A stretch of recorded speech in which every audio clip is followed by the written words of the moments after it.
குலசேகர ஆழ்வார். குலசேகர ஆழ்வார் 12 ஆழ்வார்களில் ஒருவர். இவரை குலசேகர பெருமாள் என்றும் அழைக்கின்றனர். இவருடைய பாசுரம் பெருமாள் திருமொழி. ஸ்ரீராம பக்தர். இவர் திருமாலின் மார்பில் இருக்கும் மணி கௌஸ்துப அம்சம் பொருந்தியவர். இதனில் 31 பாசுரங்கள் திருவரங்கப்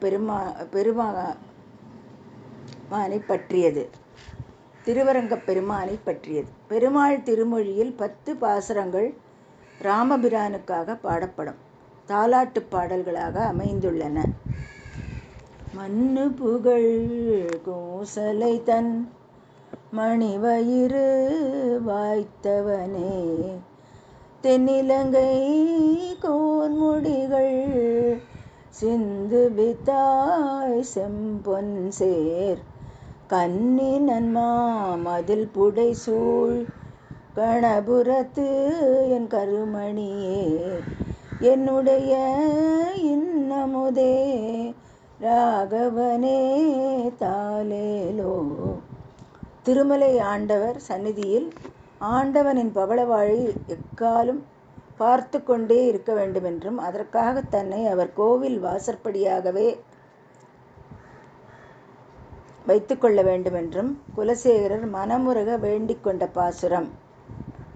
செடியாய வல்வினைகள் தீர்க்குந் திருமாலே, நெடியான வேங்கடவா நின் கோவிலின் வாசல் அடியாரும் மானவரும் அரம்பையரும் கிடந்தியங்கும் படியாய் கிடந்துன் பவளவாய் காண்பேனே.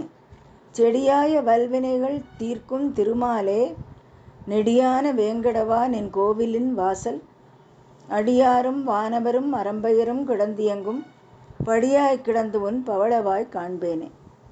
இதனால் இன்றும் வெங்கடேச பெருமாளின் வாசற்படிக்கு குலசேகரப்படி என்று பெயர் வழங்கப்படுகிறது.